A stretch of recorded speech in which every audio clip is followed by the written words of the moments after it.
I trusted my oldest friend with the one thing I was too afraid to face, the possibility that my wife was cheating on me. I thought he was protecting me. Turns out, he was the one quietly pulling us apart. And by the time I realized it, I had almost destroyed my own marriage with my own hands. I was never the jealous type. At least, that's what I used to tell myself. I'm 26, old enough to believe trust is something you build once and live inside comfortably. My wife and I had always been solid. Steady.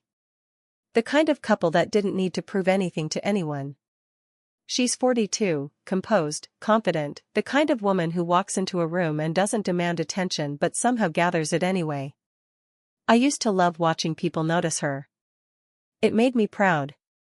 But lately, I'd started noticing something else. The space between us. It wasn't dramatic. No lipstick stains. No secretive phone calls in locked bathrooms. It was smaller than that. Quieter.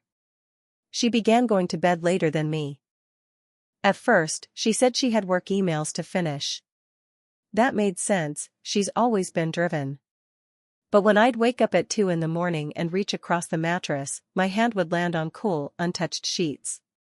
The emptiness felt louder than any argument. One night, when she finally slipped under the covers beside me, I pretended to stay asleep. I felt her settle in carefully, as if trying not to disturb something fragile. I reached for her waist out of instinct. She used to melt into that touch, her back fitting against my chest like we were designed that way. This time, she gently shifted forward. Not completely away. Just enough.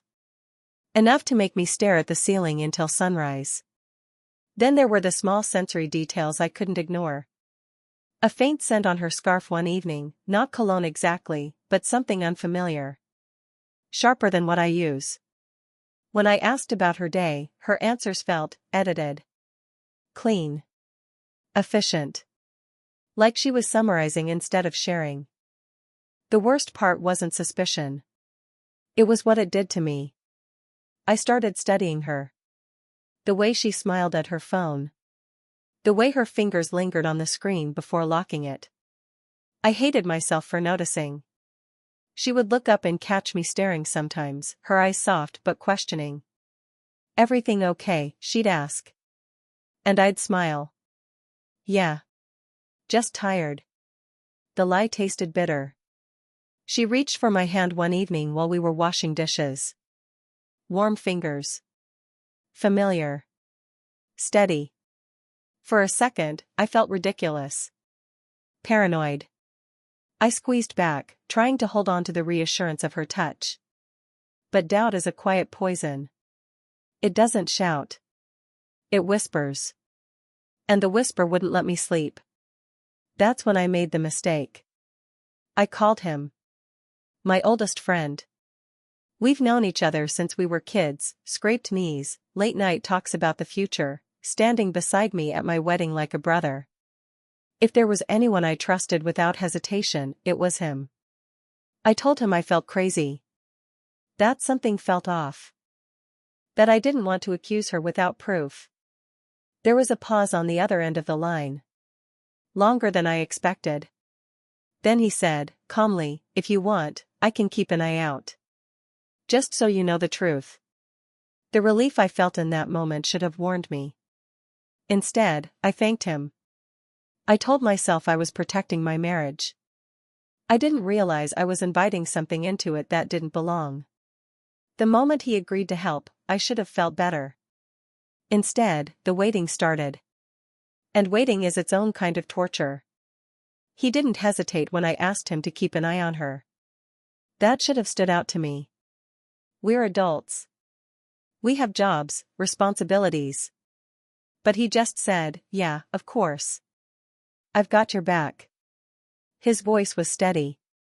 Almost eager. I told myself that's what loyalty sounds like. The next morning, my wife left for work in a cream blouse that hugged her shoulders just right. I watched her fasten her earrings in the hallway mirror. She caught my reflection and smiled, that slow, knowing smile that used to make my chest feel too small. "You're staring again," she teased softly. I walked up behind her and rested my hands at her waist. The fabric was cool beneath my palms. She covered my hands with hers, squeezing gently. For a moment, everything felt normal. Familiar. "Have a good day," she said, brushing her lips against my cheek. It was soft. Lingering. I stood there long after the door closed. By noon, I was checking my phone every 5 minutes. No messages. By 3, I'd read into every small interaction she'd had that morning. The way she'd grabbed her purse quickly. The way she'd double-checked her phone before leaving. Normal things. Probably normal. At 4:17 p.m. my screen lit up. Her car just left work. That was it. No context. No explanation. Just information. I stared at the message like it contained more than it did. At 4:42 p.m. another one. "She's at a cafe downtown. Not alone." My stomach tightened. I typed back too fast. "Who is he?" A few minutes passed before he replied. "Don't know. Mid-40s maybe. They look comfortable." Comfortable. That word dug into me deeper than romantic would have. Comfortable meant familiarity. Ease. History. I tried to focus on work, but the numbers on my screen blurred.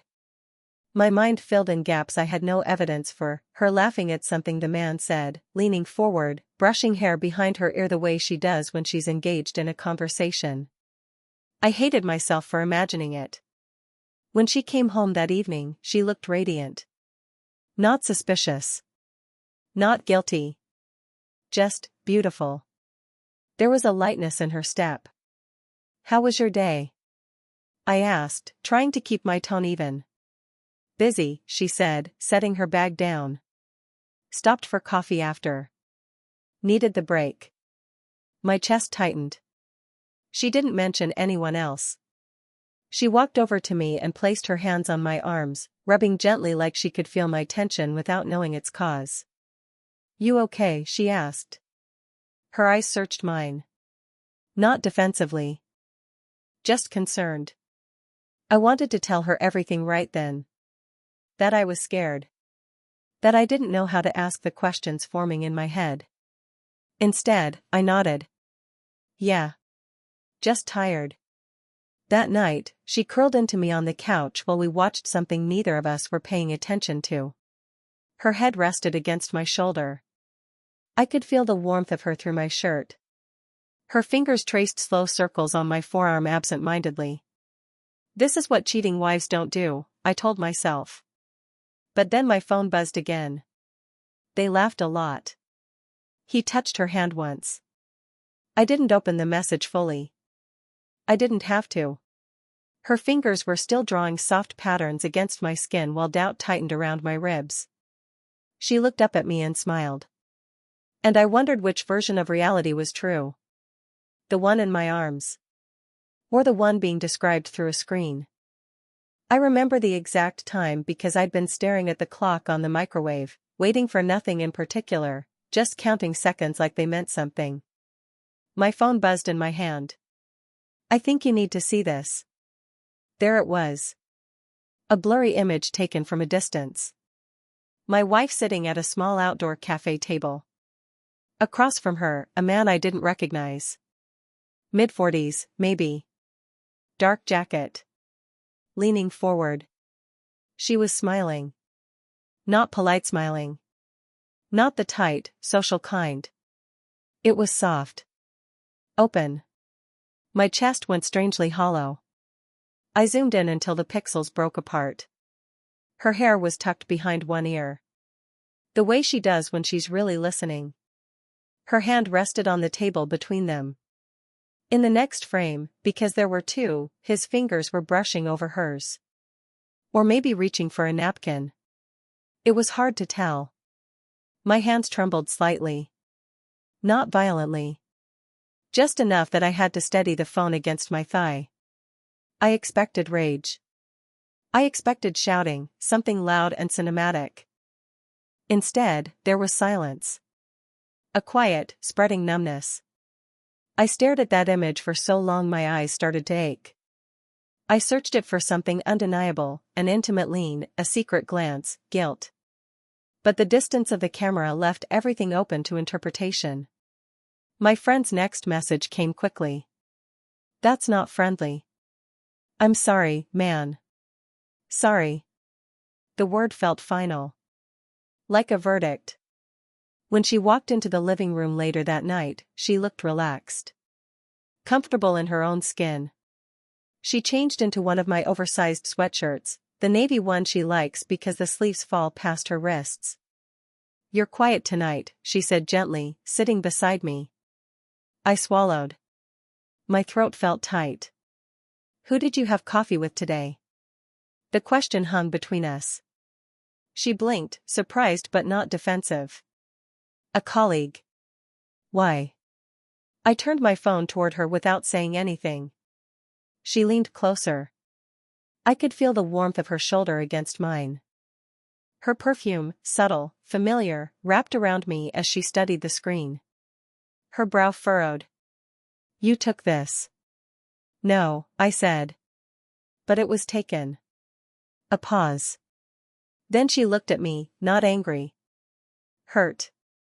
That's Daniel. He's consulting on a project with my team.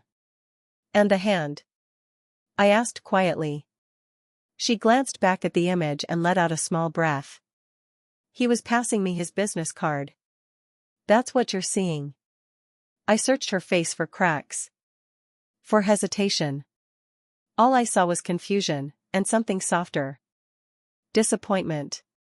She reached for my hand instinctively, like she always does when I'm spiraling. Her fingers wrapped around mine, warm and steady. For a second, I almost let myself believe her without question. But the image was still burned into my mind. I gently pulled my hand back. Not dramatically. Just enough. Her fingers lingered in the air for half a heartbeat before lowering to her lap. That you don't trust me enough to just ask. Her voice didn't rise. It didn't break. And somehow, that made it worse. We sat there in silence, the space between us no longer imaginary. That night, when we lay in bed, she turned toward the wall.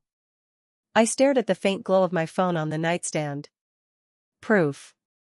That's what I'd wanted. But as sleep refused to come, I couldn't shake the feeling that all I had was a picture, and the beginning of something breaking. My wife didn't become secretive or defensive. If anything, she became quieter. Not distant, just careful.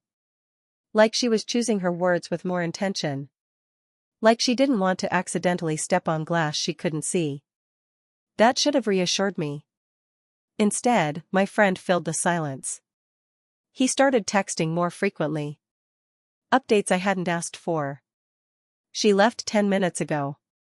She's at the grocery store now. She met that same guy again. Every message felt urgent. Important. Heavy. But when I looked closer, there was something strange about the timing. Sometimes he'd claim she was somewhere before she even mentioned leaving the house. Other times, the locations didn't quite match what I knew about her routine. I tried to ignore it at first. I told myself I was just clinging to hope.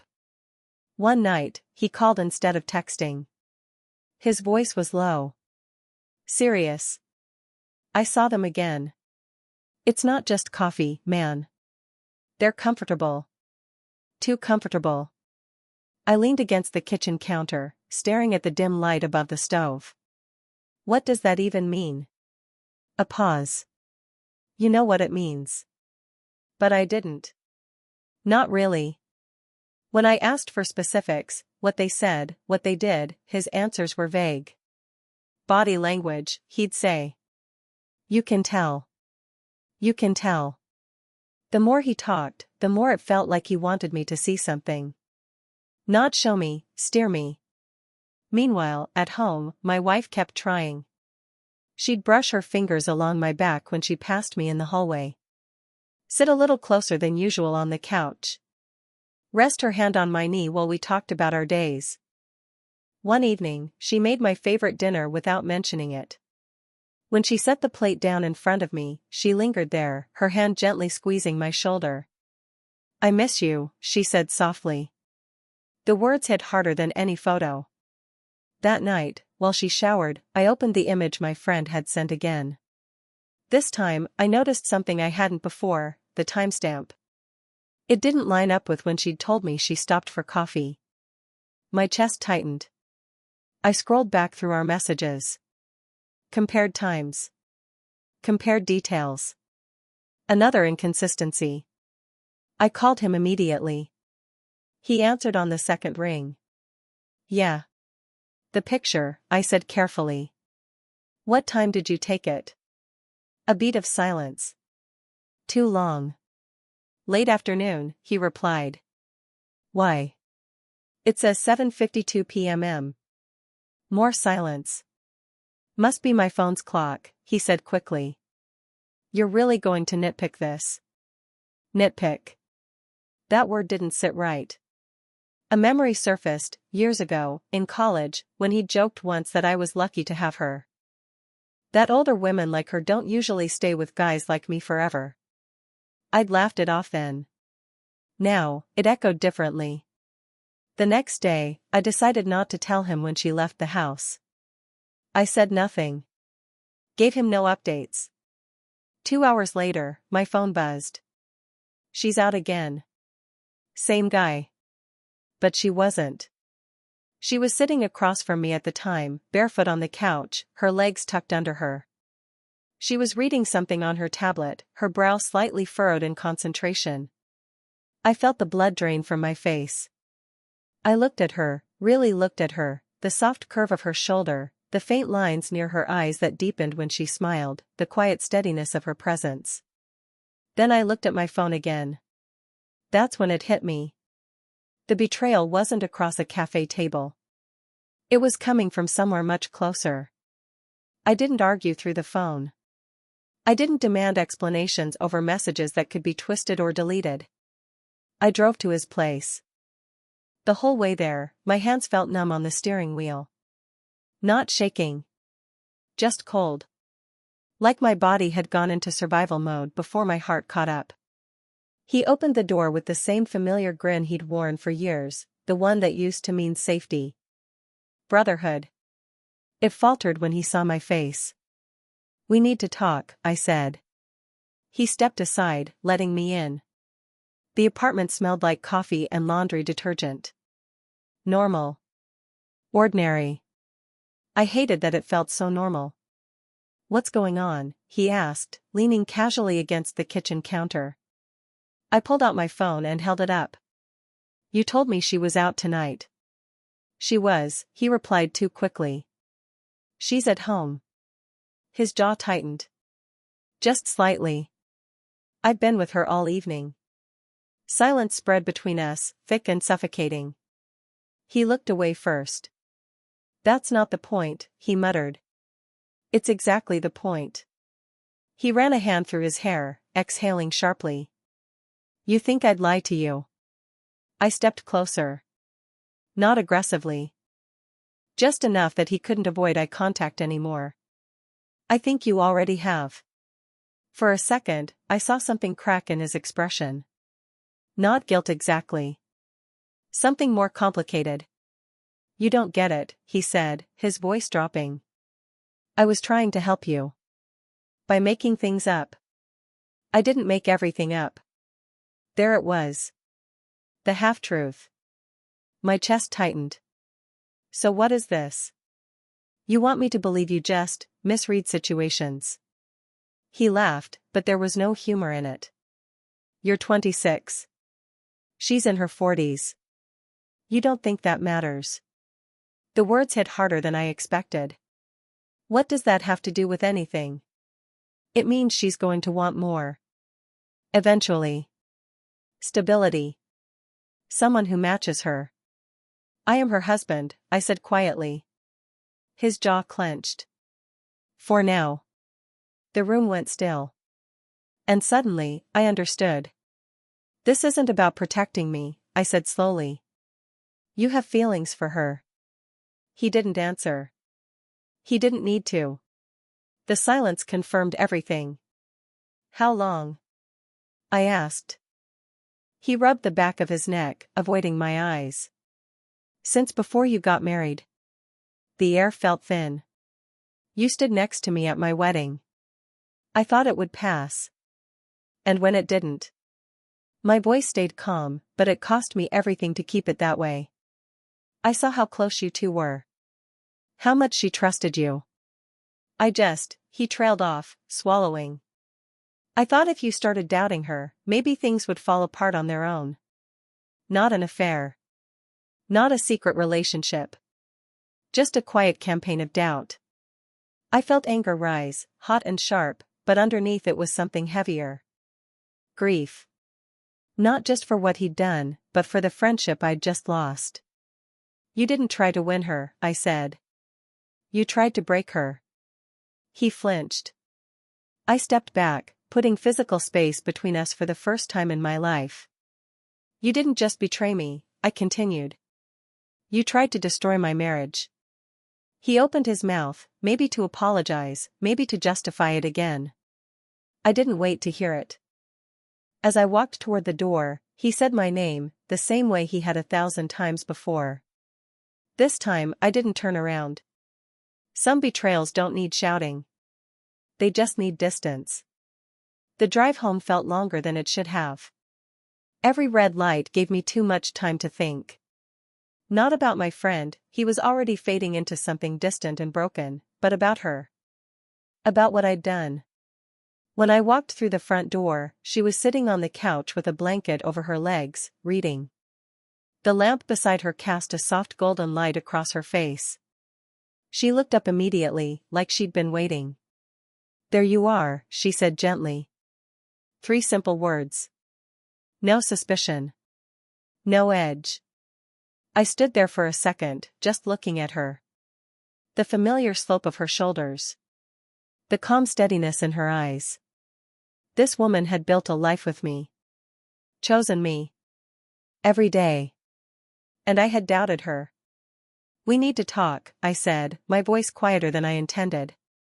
She set the book aside without hesitation. Okay. No defensiveness. No sigh. Just openness. I sat down across from her at first, leaving space between us. The distance felt symbolic. Necessary. My palms were damp, so I pressed them against my jeans. I asked him to spy on you, I admitted. Her expression didn't change right away. She just listened. He's been sending me pictures. Updates. Telling me you've been meeting someone. A flicker of hurt passed through her eyes, not outrage. Hurt. And you believed him, she asked softly. I didn't want to, I said honestly. But I was scared. You felt far away. I thought maybe I wasn't enough anymore. The words sounded small once they were out in the open. She inhaled slowly, then shifted closer, not all the way, just enough that our knees almost touched. You should have told me that, she said. Instead of watching me like I was a stranger. Her voice trembled slightly at the last word. I know, I whispered. I know. I told her everything. The staged sightings. The lies. His confession. The feelings he'd apparently been carrying for years. She closed her eyes briefly when I finished, absorbing it. I can't believe he would do that, she murmured. Then she looked at me again, and this time, there were tears. Not dramatic. Just a sheen in her eyes that made my chest ache. What hurts, she said carefully, is not that he lied. It's that you didn't come to me first. That landed. She reached out slowly, her fingers brushing my wrist. The contact was hesitant, like she wasn't sure she still had permission. I turned my hand over and laced my fingers with hers. Warm. Familiar. Steady. I was afraid, I admitted. You're so confident. So sure of yourself. And sometimes I feel like I'm still catching up. Her thumb moved gently over my knuckles. You think I don't have fears? She asked softly. You think I don't worry that one day you'll look at someone younger and realize you settled? The vulnerability in her voice stunned me. I never settled, I said immediately. She gave me a faint, sad smile. Neither did I. The air between us shifted. She moved closer this time until our knees pressed together. Then her hand slid up to my cheek, warm and steady. She held my face the way she does when she wants me fully present. Next time you're scared, she whispered, let it be me you run to. My throat tightened. I nodded. She leaned forward until her forehead rested against mine. We stayed like that for a long moment, breathing the same air. No screens. No outside voices. Just us. And for the first time in weeks, the distance felt bridgeable. The next morning felt different. Not magically fixed. Not spotless and new. But honest. We didn't talk about him much after that night.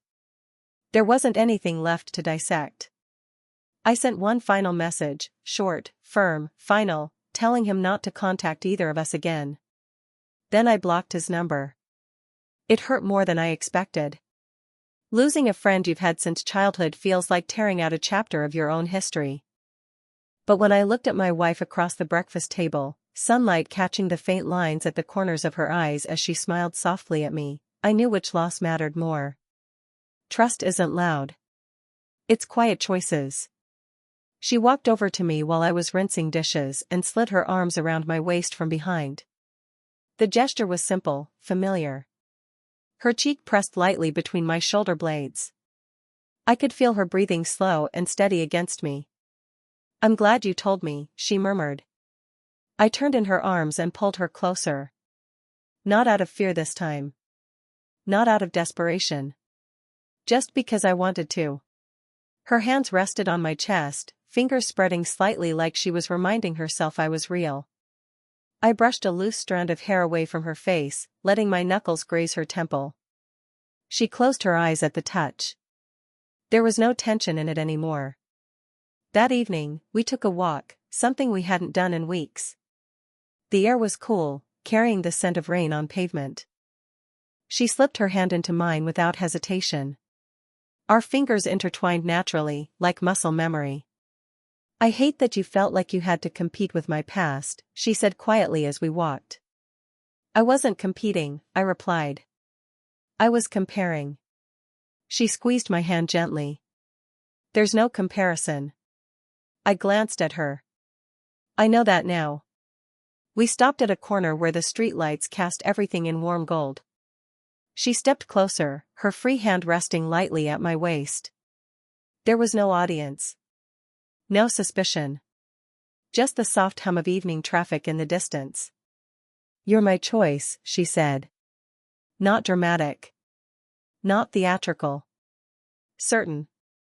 I leaned down and kissed her cheek, slow, lingering, feeling the warmth of her skin beneath my lips. She smiled against me, then rested her head briefly against my shoulder. Later that night, we sat on the couch with no television on. Just quiet conversation. She curled into my side, her legs tucked under her as my arm wrapped securely around her waist. Our fingers traced idle patterns against each other's skin, absent-minded, affectionate, grounding. I need you to promise me something, she said softly. Anything. If you ever feel that doubt creeping in again, talk to me before it grows teeth. I let out a quiet breath of agreement. I promise. Trust isn't something you prove once and forget about. It's something you protect. When we finally went to bed, she turned toward me instead of away. Her hand rested over my heart. I covered it with mine, holding it there. In the darkness, I realized something. I almost lost my marriage because I was too afraid to be vulnerable. But love, real love, isn't the absence of fear. It's choosing each other anyway. And this time I chose her.